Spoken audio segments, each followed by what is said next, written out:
سانحہ 9 مئی واقعے پر قانون اپنا راستہ لے گا۔ جب آپ اسلحہ اٹھا لیں تو مجھ جیسا مفاہمت پسند بھی کچھ نہیں کر سکتا۔ نائب وزیر اعظم اسحاق ڈار نے کہا، مقبول سیاسی لیڈر کا مطلب قانون ہاتھ میں لینا یا اسلحہ اٹھانا نہیں۔ بانی پی ٹی آئی کے خلاف کیسی سے موجودہ حکومت کا کوئی لینا دینا نہیں۔ تحریک انصاف نے 2014 میں 126 دن دھرنا دیا، جس سے معیشت متاثر ہوئی۔ افغان سرحد نہیں کھولنی چاہیے تھی۔ افغان سرحد کھولنے کے بعد 40,000 ٹی ٹی پی کے لوگ پاکستان آئے۔ سرحد کھولنے کا پی ٹی آئی حکومت کا فیصلہ بہت افسوسناک تھا۔ اگر امریکہ نے عافیہ صدیقی کو قانون کے تحت بند کیا ہے تو مجھے مسئلہ نہیں۔ ایک نہیں ٹریڈ چاہتے ہیں۔ امریکہ کے ساتھ جلد تجارتی معاہدہ ہو جائے گا۔ پاکستان امریکی کاٹن کا دوسرا بڑا خریدار۔ نائب وزیر اعظم کی اٹلانٹک کونسل کی زیر اہتمام تقریب میں گفتگو۔ فلسطین سمیت تمام مسائل کا حل ڈائیلاگ اور ڈپلومیسی ہے۔ پاکستان نے ایران اسرائیل تنازع میں ڈائیلاگ پر زور دیا۔ پاکستان کسی بلاک کا حصہ نہیں۔ افغان حکومت سے دہشت گردوں کے خلاف کارروائیوں کی امید رکھتے ہیں۔ نہیں چاہتے افغان سرزمین کسی دوسرے ملک کے خلاف استعمال ہو۔ پاکستان نے دہشت گرد شریف اللہ کی گرفتاری میں کردار ادا کیا۔ پاکستان نیوٹرل مقام پر بھارت کے ساتھ بات چیت کا منتظر ہے، لیکن اس کے لیے بلیم گیم ختم اور اعتماد کو بڑھانا ہوگا۔ پاکستان اپنے پڑوسیوں کے ساتھ کوئی تنازع نہیں چاہتا۔ پاک بھارت سیز فائر میں امریکی کردار کو سراہا۔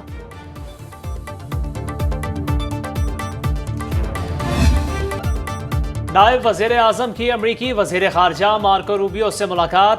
باہمی تجارت کو فروغ دینے پر اتفاق۔ زراعت، ٹیکنالوجی، معدنیات سمیت اہم شعبہ جات میں تعاون پر تبادلہ خیال۔ انسدادی دہشت گردی اور علاقائی امن پر بھی تفصیلی گفتگو۔ اسحاق ڈار نے کہا، حالیہ پاک بھارت کشیدگی کے حوالے سے صدر ٹرمپ کا کردار اور کاوشیں لائق تحسین ہیں۔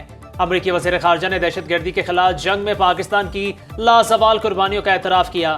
امریکی محکمہ خارجہ کے جاری بیان کے مطابق مارکو روبیو کا ایران سے ثالثی میں پاکستان کے مثبت کردار پر اظہار تشکر۔ ملاقات میں داعش خراسان کے خلاف تعاون بڑھانے پر غور۔ دہشت گردی کے خلاف پاک امریکہ مذاکرات اگست میں اسلام آباد میں ہوں گے۔ فیلڈ مارشل کی چین کی سیاسی اور عسکری قیادت سے ملاقاتیں۔ دونوں ممالک کے درمیان مضبوط اسٹریٹجک شراکت داری کے عزم کا اعادہ۔ آئی ایس پی آر کے مطابق سید عاصم منیر سے چینی نائب صدر اور وزیر خارجہ نے ملاقات کی۔ علاقائی اور عالمی سیاسی صورتحال پر تبادلہ خیال۔ سی پیک میں تعاون اور جیوگرافک اور سیاسی چیلنجز پر تفصیلی بات چیت۔ ملاقاتوں میں باہمی تعاون پر اطمینان کا اظہار۔ مختلف شعبوں میں تعاون اور علاقائی استحکام کے امور بھی زیر غور آئے۔ چینی قیادت نے جنوبی ایشیا میں امن کے لیے پاک فوج کے کردار کو سراہا۔ فیلڈ مارشل چین کے سینٹرل ملٹری کمیشن کے نائب چیئرمین سے بھی ملے۔ P L A headquarters آمد پر فیلڈ مارشل سید عاصم منیر کو گارڈ آف آنر پیش کیا گیا۔ سرکاری محکموں میں تکنیکی ماہرین کی تعیناتی اور بیرونی سرمایہ کاری کے لیے حکمت عملی۔ وزیر اعظم کی زیر صدارت پیش رفت پر جائزہ اجلاس۔ پبلک پرائیویٹ پارٹنرشپ اتھارٹی کی جانب سے بریفنگ۔ اب تک تکنیکی ماہرین کی 15 آسامیوں پر تعیناتیاں ہو چکی۔ مزید 47 تکنیکی آسامیوں پر ماہرین کی تعیناتی کی جا رہی ہے۔ شہباز شریف سے یورپی یونین کے سفیر کی الوداعی ملاقات۔ وزیر اعظم نے سفیر کی خدمات کو سراہتے ہوئے کہا، آنے والے دنوں میں یورپی کمیشن کی صدر سے ملاقات کا منتظر ہوں۔ شہباز شریف سے ڈاکٹر عافیہ صدیقی کی بہن ڈاکٹر فوزیہ صدیقی کی ملاقات۔ وزیر اعظم نے کہا، حکومت عافیہ صدیقی کے معاملے پر غافل نہیں۔ حکومت اس معاملے پر پہلے بھی سفارتی اور قانونی مدد فراہم کرتی رہی، اب بھی کرے گی۔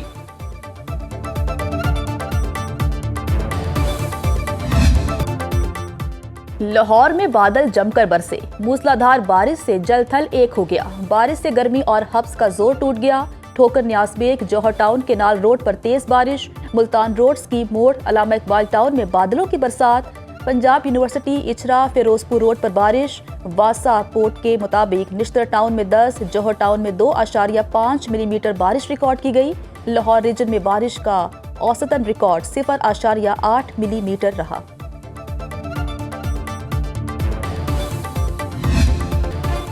گلگت بلتستان میں سیلاب اور لینڈ سلائیڈنگ کے باعث 500 سے زائد گھر، 27 پل، 22 گاڑیاں، متعدد دکانیں اور مویشی خانے تباہ ہو گئے۔ مختلف واقعات میں 9 افراد جاں بحق اور 12 لاپتہ۔ ضلع دیامر سب سے زیادہ متاثر۔ اسکردو، گانچے، کندوز اور ہلدی میں لاتعداد گھروں کو نقصان پہنچا۔ اسکردو میں متاثرہ مقامات پر پاک فوج اور انتظامیہ کا ریسکیو آپریشن جاری۔ چلاس کے مقام پر بند شاہراہ قراقرم کھولنے کے لیے آپریشن جاری۔ C-130 سے 100 سے زائد سیاحوں کی اسلام آباد منتقلی۔ تباہی کے بعد صورتحال معمول پر آنے لگی۔ وزیر اعلیٰ گلگت بلتستان گلبر خان کا دیامر میں متاثرہ علاقوں کا دورہ، تھک، نیاز، کھنر اور تھور کو آفت زدہ قرار دے دیا، تمام نالوں سے تجاوزات ختم کرنے کا حکم۔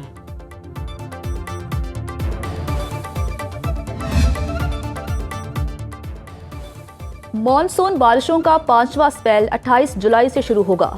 ترجمان پی ڈی ایم اے کے مطابق پنجاب میں 28 سے 31 جولائی تک شدید بارشوں کی پیش گوئی۔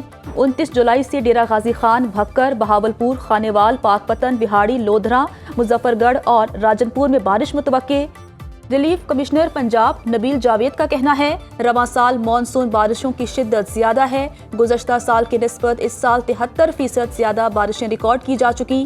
تمام متعلقہ محکموں کو الرٹ جاری۔ کوئٹہ، لسبیلا، اواران، خسدار، بارکھان اور یوب میں بارش کا امکان۔ راول ڈیم کا لیول 1750 فیٹ پر پہنچ گیا۔ سپل ویز آج دوپہر 2 بجے کھولے جائیں گے۔ کورنگ نالہ میں پانی کے بہاؤ میں اضافہ متوقع۔ گڈو بیراج کے مقام پر دریائے سندھ میں پانی کی سطح بلند ہو گئی۔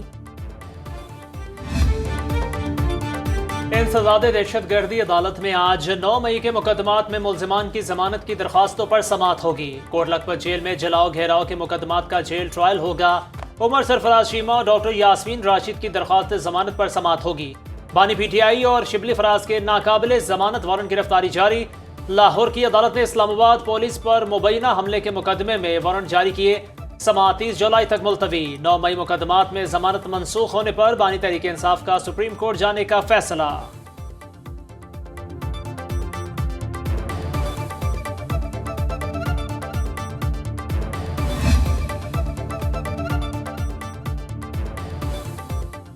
وزیر اعلیٰ پنجاب مریم نواز کی زیر صدارت خصوصی اجلاس۔ پنجاب میں 1200 دیہات مثالی گاؤں بنانے کے پروجیکٹ پر پیش رفت کا جائزہ لیا گیا۔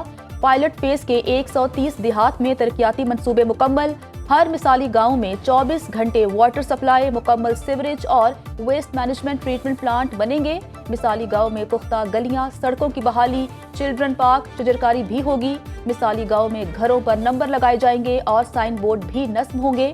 وزیر اعلیٰ مریم نواز نے کہا، مثالی گاؤں کے تحت ہر دیہات کو مکمل طور پر ڈیولپ کیا جائے گا۔ سندھ حکومت نے سیلاب متاثرین کو تنہا نہیں چھوڑا۔ سیاسی وابستگی سے بالاتر ہو کر متاثرین کو مفت گھر بنا کر دیے، انہیں مالکانہ حقوق بھی دیے۔ سندھ کے سینئر وزیر شرجیل میمن کا ٹنڈو جام میں تقریب سے خطاب، بولے پیپلز ہاؤسنگ اسکیم بڑا پروجیکٹ ہے جس میں 21 لاکھ گھر بنا کر دیے جا رہے ہیں۔ عوام کو بنیادی سہولیات کی فراہمی سندھ حکومت کی اولین ترجیح ہے۔ بلاول بھٹو زرداری نے وزیر اعلیٰ سندھ کو گھر بنانے کا ٹاسک دیا۔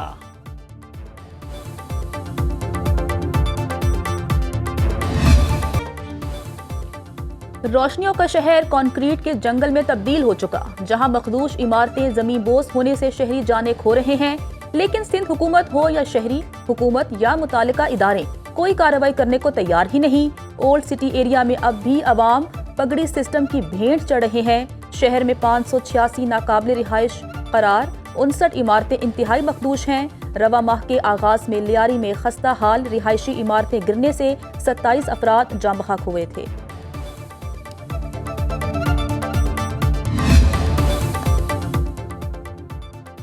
اقتصادی رابطہ کمیٹی نے کم لاگت مکانات کے لیے مارک اپ سبسڈی کی منظوری دے دی۔ فنی تعلیم کے لیے 1 ارب روپے سے پاکستان اسکل بانڈ کے لیے حکومتی گارنٹی کی منظوری۔ اسٹیل انڈسٹری کی مسابقت اور برآمدات بڑھانے کے لیے اقدامات منظور۔ شپ بریکنگ ری سائیکلنگ کو باقاعدہ صنعت کا درجہ دینے کی منظوری۔ ریڈیو بیس سروس چارجز پر نظر ثانی کی تجویز بھی منظور۔ عالمی مارکیٹ میں گھی اور خوردنی تیل کی قیمتوں میں کمی، صارفین کو منتقل نہ ہونے پر اظہار تشویش۔ مسابقتی کمیشن اور نیشنل پرائز مانیٹرنگ کمیٹی کو رابطے بڑھانے کی ہدایت۔ تیل اور گھی پر عوام سے فی کلو 175 روپے تک اضافی وصولی کا انکشاف۔ حکومت کا نوٹس، عالمی مارکیٹ میں کوکنگ آئل کی قیمتوں میں 24% کمی ہوئی، لیکن پاکستان میں کوکنگ آئل کی قیمتیں 4.5% بڑھ گئیں۔ صارفین فی لیٹر 150 روپے اضافی قیمت دینے پر مجبور ہیں، جس کا براہ راست فائدہ منافع خور مافیا کو ہو رہا ہے۔ پاکستان ملائیشیا اور انڈونیشیا سے رعایتی ڈیوٹی پر آئل درآمد کرتا ہے، لیکن فائدہ عوام تک پہنچنے نہیں دیا گیا۔